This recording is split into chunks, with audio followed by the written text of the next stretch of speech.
60 नंतर सर्वात मोठा आणि खरा आधार कुटुंब नव्हे, तर हे 7 मजबूत स्तंभ आहेत. मित्रांनो, जरा विचार करा. 60 वर्षांची वयोमर्यादा ओलांडल्यानंतर आयुष्याचे रंग बदलू लागतात. मुलं आपापल्या जगात व्यस्त होतात. मित्र हळूहळू दूर जाऊ लागतात आणि शरीरही पूर्वीसारखी साथ देत नाही. अशा वेळी अनेक ज्येष्ठांना वाटते की त्यांचा आधार फक्त कुटुंब आहे. पण खरं सांगायचं तर कुटुंबापेक्षाही अधिक मजबूत असे 6 स्तंभ आहेत, जे तुमच्याकडे असतील तर आयुष्य पुन्हा नव्यासारखे वाटू शकते. आज आपण याच 6 स्तंभांची गोष्ट ऐकणार आहोत, जे वृद्धत्वाला एकटेपणाचा काळ बनवता सामर्थ्याचा काळ बनवू शकतात. चला तर मग पहिल्या स्तंभाकडे वळूया. असा एक आधार जो कदाचित तुमच्या अगदी जवळ आहे, पण तुम्ही त्याला कधी स्वतःचा आधार म्हणून पाहिलेच नाही. पहिला स्तंभ आरोग्य. 65 वर्षांचे रामू काका आपल्या नातवाला म्हणायचे, बाळा, तरुण माणूस लाख रुपये गमावला तरी पुन्हा कमावू शकतो. पण वृद्ध माणसाने आरोग्य गमावले तर त्याने सर्व काही गमावले. हे अगदी खरं आहे. कुटुंब कितीही साथ देत असले तरी शरीर आजारी असेल तर आनंदाची चव फिकी पडते. म्हणूनच 60 वर्षांनंतर सर्वात मोठा आधार म्हणजे स्वतःचे आरोग्य. नियमित चालणे, हलका व्यायाम, संतुलित आहार आणि वेळेवर औषधे घेणे या गोष्टी ज्येष्ठांना कुटुंबापेक्षाही मोठा आधार देतात. कारण निरोगी शरीर हाच तो पाया आहे, ज्यावर इतर सर्व आधार उभे असतात. पण फक्त शरीर निरोगी असणे पुरेसे आहे का? नाही मित्रांनो, कारण पुढचा आधार शरीरापेक्षाही अधिक खोलवर दडलेला आहे, मनाचा आधार. दुसरा स्तंभ मन आणि सकारात्मक विचार. मित्रांनो, शरीरानंतर सर्वात मोठा आधार म्हणजे मन. कारण वृद्धापकाळात सर्वात मोठा शत्रू आजार नसतो, तर निराशा आणि एकटेपणा असतो. मुंबईत राहणाऱ्या 68 वर्षीय सुधा काकूंची गोष्ट ऐका. त्यांचा मुलगा परदेशात गेला. मुलगी स्वतःच्या संसारात व्यस्त झाली. घर मोठं होतं, पण सुधा काकूंचं मन रिकामं होतं. सुरुवातीला त्या रोज खिडकीत बसून विचार करायच्या, आता मी कोणासाठी जगते आहे. सगळे आपापल्या वाटेने निघून गेले. हळूहळू त्यांची तब्येतही खालावू लागली. पण एक दिवस मंदिरातील पुजारिणीने त्यांना सांगितले, ताई, एकटेपणा बाहेरून येत नाही. तो मनाच्या विचारांतून जन्माला येतो. तुम्ही तुमचे विचार बदलले तर तुमचे संपूर्ण जग बदलू शकते. त्या दिवसापासून सुधा काकूंनी आपले मन सकारात्मक विचारांनी भरायला सुरुवात केली. दररोज सकाळी ध्यान करताना त्या स्वतःला सांगायच्या, मी एकटी नाही. देव माझ्यासोबत आहे. माझे मन माझा मित्र आहे. आज त्या इतरांना योग शिकवतात, मंदिरात भजने गातात आणि त्यांच्या चेहऱ्यावर कायम हास्य असते. मित्रांनो, 60 वर्षांनंतर शरीर थकले तर औषध मदत करू शकते. पण मन थकले तर कोणतेही औषध उपयोगी पडत नाही. म्हणून सकारात्मक विचार आणि मानसिक शांतता हा वृद्धांचा दुसरा मोठा आधार आहे. मनाला नेहमी आठवण करून द्या, अजूनही जगण्यासारखे खूप काही बाकी आहे.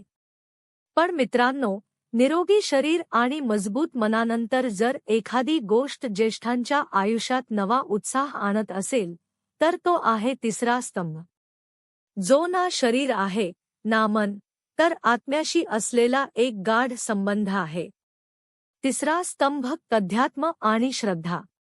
मित्रांनो, 60 वर्षांनंतर माणूस सर्वात जास्त कोणत्या प्रश्नाशी झुंजतो? आता पुढे काय? माझ्या जगण्याचा उद्देश काय आहे? हे प्रश्न आपल्याला आतून हादरवून टाकतात. आणि या प्रश्नांची उत्तरे बाहेर कुठेही नसतात, ती आपल्या अध्यात्मात आणि श्रद्धेत दडलेली असतात. वाराणसीचे 72 वर्षीय रामशंकरजी यांची गोष्ट ऐका. एकेकाळी ते अत्यंत यशस्वी व्यापारी होते. पैसा, प्रतिष्ठा, कीर्ती सर्व काही त्यांच्या आयुष्यात होते. पण निवृत्तीनंतर जेव्हा त्यांनी आपला व्यवसाय मुलाकडे सोपवला तेव्हा अचानक त्यांचे आयुष्य रिकामे वाटू लागले. ते दररोज विचार करायचे, माझ्या असण्याने किंवा नसण्याने आता काय फरक पडतो. हळूहळू ते नैराश्याकडे झुकू लागले. एके दिवशी गंगाघाटावर बसले असताना त्यांनी एका साधूला विचारले, बाबा, आता मी कोणासाठी जगत आहे?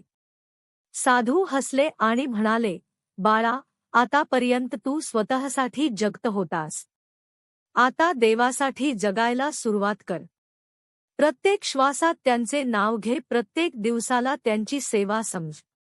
हाच जीवनाचा खरा आनंद आहे. त्या दिवसापासून रामशंकरजींनी भजन मंडळात सहभागी होण्यास सुरुवात केली. ते रोज सकाळी गंगा आरतीला जाऊ लागले आणि हळूहळू त्यांच्या चेहऱ्यावरचे तेज पुन्हा खुलू लागले. आज ते म्हणतात, आता मला समजले आहे की मी का जगत आहे. मी जगत आहे देवाला अनुभवण्यासाठी. मित्रांनो, वय वाढू लागल्यावर जेव्हा नाती आणि कामे हळूहळू दूर जाऊ लागतात तेव्हा अध्यात्म आणि श्रद्धा हे माणसाचे तिसरे मोठे आधारस्तंभ बनतात. हा विश्वास की देव आपल्या सोबत आहेत. हा भरोसा की चांगली कर्मे कधीही व्यर्थ जात नाहीत. आणि हा दिलासा की जीवनातील प्रत्येक क्षण हा एका दिव्य योजनेचा भाग आहे. पण विचार करा मित्रांनो, शरीर, मन आणि आत्म्यानंतर असा एखादा स्तंभ आहे का जो आपला एकटेपणा दूर करू शकेल, आपले हरवलेले हास्य परत आणू शकेल? होय मित्रांनो, हाच आहे चौथा स्तंभ, जो आपल्याला जोडून ठेवतो, सांभाळतो आणि आधार देतो. चौथा स्तंभ मैत्री आणि चांगली संगत. मित्रांनो, वय कोणतेही असो, मन नेहमी तरुणच राहते. पण जर आयुष्यात खरे साथीदार नसतील तर हे तरुण मनही एकटेपणात म्हातारे होऊन जाते. दिल्लीतील 68 वर्षीय सुषमा ताईंचे जीवन पहा. त्यांच्या पतीचे निधन झाले होते. मुलं आपापल्या आयुष्यात व्यस्त झाली होती. ज्या घरात कधीकाळी हास्य आणि गप्पांचा गजबजाट असायचा तिथे आता तासनतास शांतता पसरलेली असायची. त्या अनेकदा खिडकीतून बाहेर पाहत विचार करायच्या, माझे आयुष्य आता असेच जाणार का? पण एक दिवस त्यांच्या शेजारील उर्मिला ताईंनी त्यांना जवळच्या उद्यानातील ज्येष्ठ नागरिकांच्या गटाच्या बैठकीत नेले. तिथे लोक हस्तखेळत योग करत होते. कोणी कविता सादर करत होते तर कोणी जुनी गाणी गात होते. सुषमाताई त्या वातावरणात पहिल्यांदाच बसल्या आणि अनेक दिवसांनी त्यांच्या चेहऱ्यावर पुन्हा हास्य उमटले. हळूहळू त्यांनी तिथे अनेक मैत्रिणी बनवल्या. आता त्या रोज संध्याकाळी आपल्या मैत्रिणींसोबत बसतात, बालपणीच्या आठवणी सांगतात आणि आयुष्यातील प्रत्येक क्षण पुन्हा नव्याने जगतात. आज त्या म्हणतात, माझ्या आयुष्यात मैत्री आणि चांगली संगत नसती तर कदाचित मी खूप आधीच हार मानली असती. मित्रांनो, हे खरे आहे की 60 वर्षांनंतर मैत्री आणि चांगली संगत हा चौथा मोठा आधारस्तंभ बनतो. तो आपल्याला हसायला शिकवतो, एकटेपणाची भिंत तोडतो आणि आपल्याला आठवण करून देतो की आपण अजूनही जीवनाचा एक महत्त्वाचा भाग आहोत. पण विचार करा मित्रांनो, मैत्री आणि संगतीनंतर असा एखादा स्तंभ आहे का जो आपल्याला समाजात सन्मान आणि उद्देश देऊ शकतो? होय मित्रांनो, आता वेळ आली आहे पाचव्या स्तंभाची, जो आपल्याला जगण्याचा हेतू देतो आणि आपल्या अस्तित्वाला अर्थपूर्ण बनवतो. पाचवा स्तंभ, समाजसेवा आणि योगदान. मित्रांनो, माणसाला सर्वात मोठा आनंद कशातून मिळतो? जेव्हा त्याला वाटते, मी अजूनही कोणाच्या तरी उपयोगी पडत आहे. 60 वर्षांनंतर शरीर थोडेसे थकते, हे खरे आहे. पण मनाची ताकद आणि अनुभवांची श्रीमंती अनेक पटींनी वाढते. आणि हाच अनुभव तेव्हा खऱ्या अर्थाने उजळून निघतो, जेव्हा ज्येष्ठ नागरिक समाजाला काहीतरी परत देतात. भोपाळचे 70 वर्षीय शिवनाथजी यांचे उदाहरण पहा. निवृत्तीनंतर त्यांना वाटू लागले होते की आता माझ्याकडे करण्यासारखे काहीच उरले नाही.